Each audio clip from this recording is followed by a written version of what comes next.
Hey, what's up YouTube? I just got back from Vegas and I wanted to record a quick update on this character because I think I did make some upgrades to this character before I left for Vegas. So there's some things that I adjusted and I was actually able to do a Deathless Uber Elder with Maven influence with clones. So it was a huge step in the right direction. It shows that this character, if you actually invest into it, it's probably one of the best overall characters I think I have played at this budget level, which is like what 30-40x ish.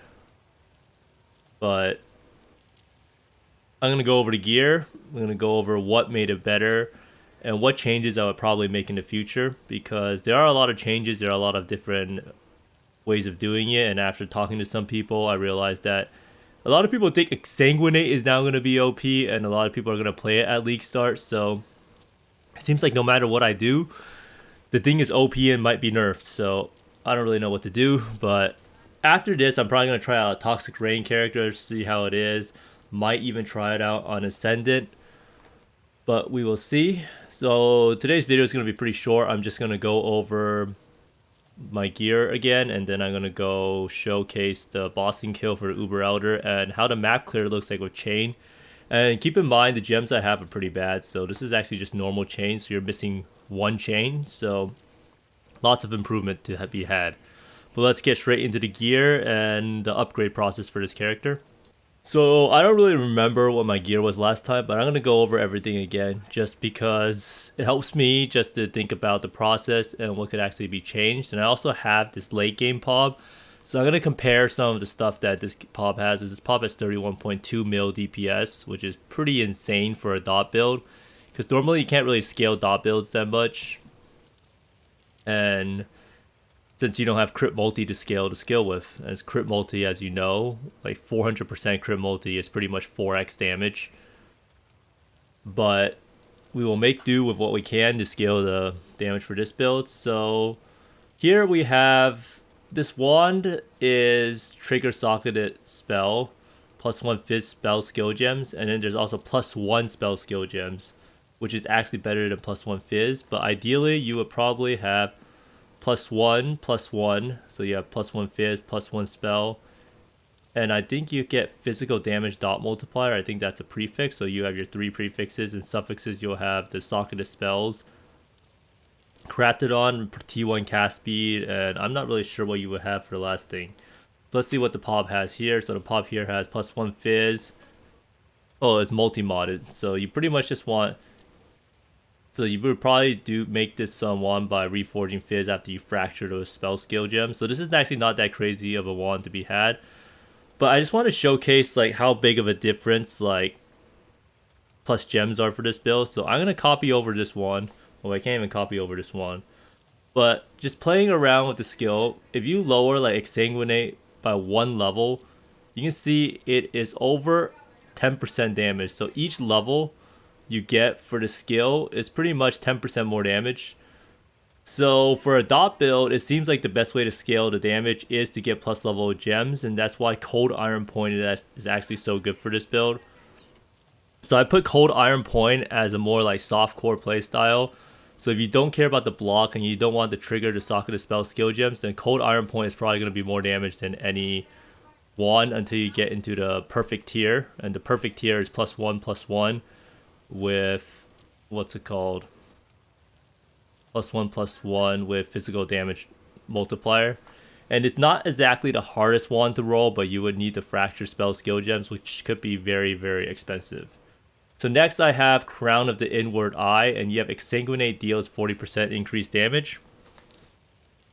Now, I went over why Crown is so good, because it just gives us a lot of damage, it gives us a lot of ES and everything, but the enchant is something I would probably switch out, because having another enchant allows me to run an extra aura. So if I had an unset ring here, and I was able to run an extra aura with like some reduction, so if I got like, so what auras am I even running? So if you got like Discipline, reduces less, reserves less or something like that. So you want to get auras on your mana pool. The only auras we're running, Flesh and Stone. I don't know if there's one for that, but if you reserve less of that, then that'd be pretty good. So basically, if we can reduce our main auras, maybe Petrified Blood, any of those auras there, that would allow us to run maybe Arctic Armor with an extra gem slot. And Arctic Armor, I think, is actually a really good aura, because if you look at Arctic Armor, it's 11% less physical damage taken from hits.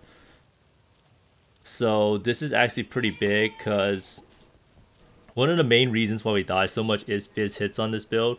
Like if you take a look at the POB, you go to the calcs here. So this is how you actually see how tanky your character is. So this character has insane defenses for, let me move this up a little bit so you can see it. So this character has insane like elemental defenses, even the chaos resist is pretty good. But it turns out that physical damage is the big issue for this build, right? So this POB is not mine, so the way I fix physical damage, and the way you do this on an aura stacker even, is to get stuff like Arctic Armor maybe, and to convert the fizz damage you take into elemental. And the main way you can do this is through Watcher's Eyes and a helmet craft, or not helmet craft, but a helmet mod, I think, for like physical damage taken as cold. But ideally, if you could get something like this, so this is 9% of physical damage from his taken as fire damage while affected by Purity of Fire. So this would help us out on the physical damage a lot, and I could actually feel it incredibly when I play. When I just swapped in this Watcher's Eye, and this Watcher's Eye is new. They also got Consecrated Ground you create while affected by Zealotry, cause enemies to take 10% increased damage. So this is kind of like having a Bottled Faith for free, in my opinion. So I'm not really sure the numbers on whether this is better than Malevolence Multiplier, but 10% more damage is always very, very good. So this is actually a really cheap Watcher's Eye. I'm pretty sure you could pick this up very, very cheap at League Start. And if you don't want a damage mod and you just want some survivability, I would highly recommend these like physical damage from hits taken by Purity of Fire, Lightning, or Cold. If you could get a double one, since we're running Purity of Fire, Ice, and Lightning, then we would have like 20% fizz mitigation with like 88% aura or 90% aura effectiveness. That's always something to keep in mind. So now we have the Prism Guardian. So this person's build is a life-based build, so he actually uses a Prism Guardian too. So obviously you want a regular Prism Guardian, you don't want the Grants level 23 Grace for this build. This is the Aura Stacker Prism Guardian, so you see our resists are kind of an issue, so losing that 12% is pretty bad. And this is also another place where you can get physical damage taken as like Lightning, Cold. So if you could get that on the Prism Guardian too, we were able to solve our fizz damage problem by a lot. So it is possible to get a lot of physical damage reduction that is actually real physical damage reduction without having any armor value. And like endurance charges are another way. So that's why like Hierophant, when people play it, is pretty good, because you get 4 minimum endurance charges, which I think is just 20% flat physical damage reduction, right? So next we have the Amulet. The Amulet is actually a huge source of damage, but I think it could be very expensive to craft. I think people would Awaken Orb the +1/+1s. So you can see that this guy's Amulet is +1 physical spell skill gems, +1 strength skill gems, and then he also has physical damage over time multiplier, and you craft on +1 frenzy. So if I was using this Amulet, my damage would probably be around like 20%, 25% higher, which is actually just crazy, right? 25% more damage, and my Amulet already has physical damage over time multiplier. So I would say it's probably 25-30 if you include the frenzy charge. So you can see you can get a lot of damage out of the Amulet. Ideally, this Amulet would have life instead of spell damage, but it would actually be incredibly hard to craft. I'm pretty sure this is just an Awakened Orb Amulet with some luck involved. Or maybe Reforged Fizz once you get the things you want on the, what's it called? Either the prefixes or suffixes locked. But this just illustrates that the Amulet is an incredible source of damage for the build.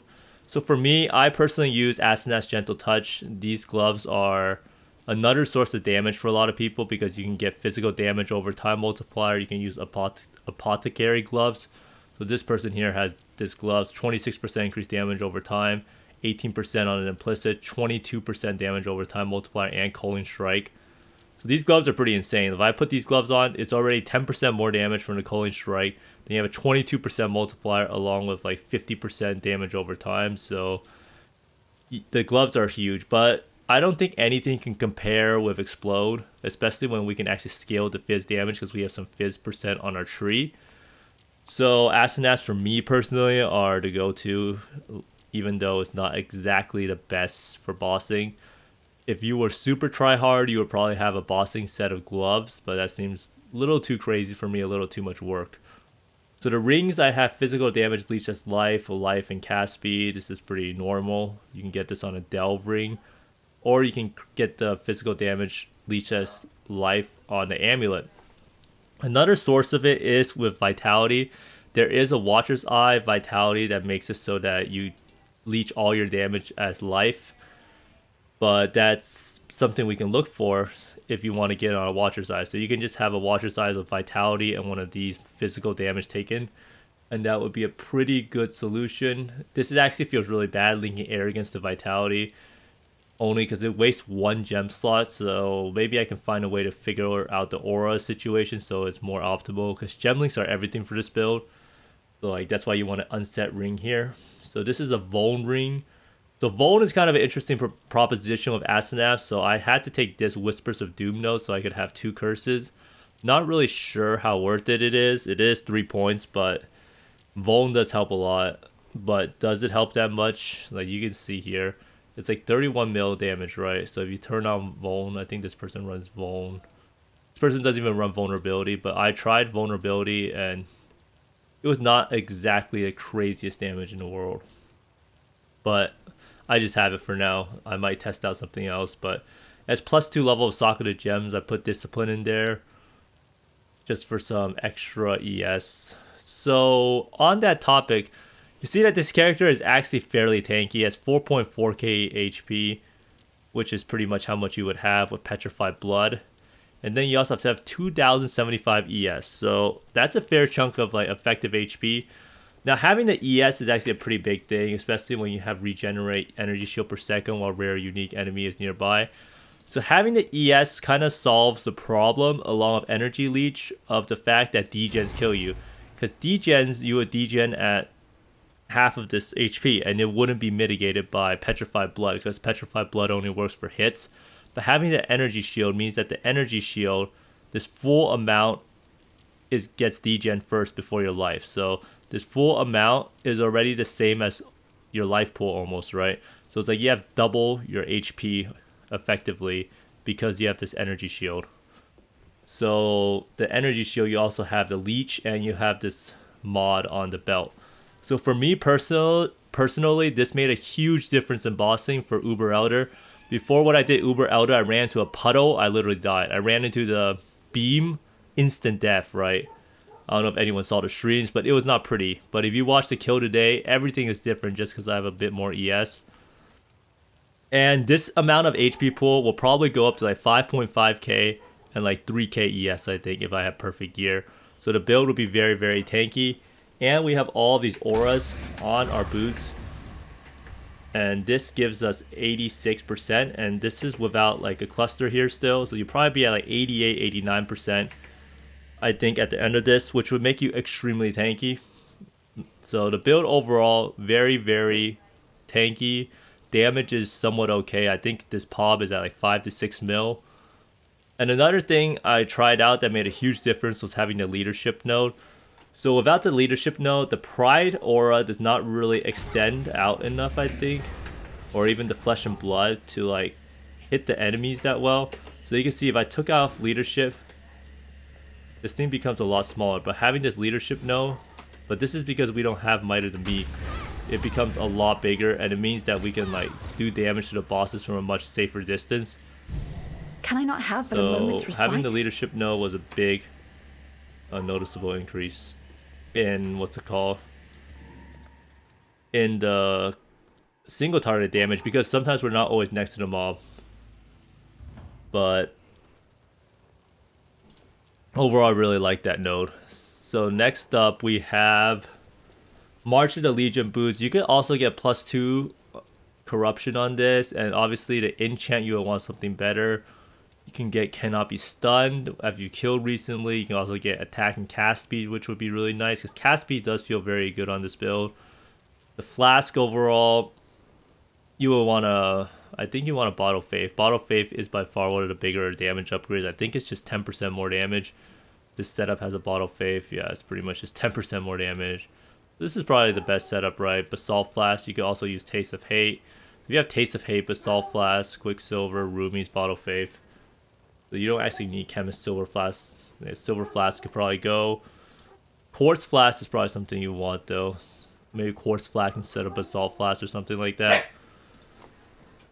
But yeah, I mean, the build is pretty fun to optimize, so that's like the process of optimizing a build. Already since the last video, the character has improved a lot to the point that I would be very satisfied in playing this character as a league starter. So I'm going to roll some boss clips and I'll check back in after you finish watching it.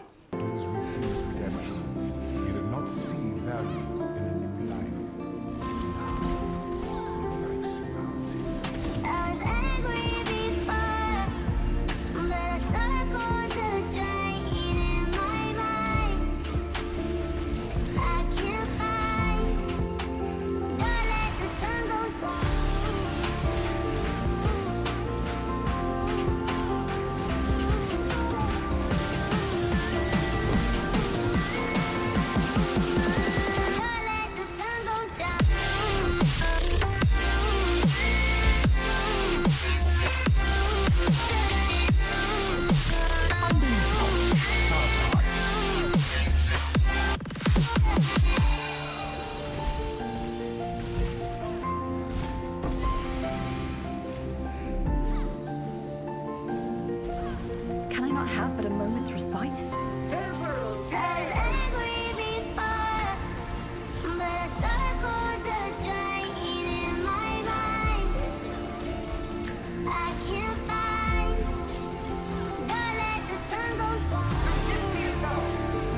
I have nothing more to give.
Inside my thoughts and when I start to think, oh, the Tahoe closest starts to end up on the brink. I tried so hard, but all these scars, they cut so deep, I bleed. I fell so fast from heaven, it's like someone clipped my wings. Now I'm falling, and I can't see the ground. I have nothing more to give. Embraced by misery. It keeps bringing me down. I can't breathe and I don't wanna die. Stop this gravity, 'cause I wanna say goodbye.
Well, I hope the boss fights showcase that this character's clear is very good. Bossing is fine, even for the hardest content. And then I think you can do a lot of damage mods on maps, and you probably will never die once you get to this critical mass of HP. I'm only level 88 still. And oh yeah, I wanted to mention a chess piece.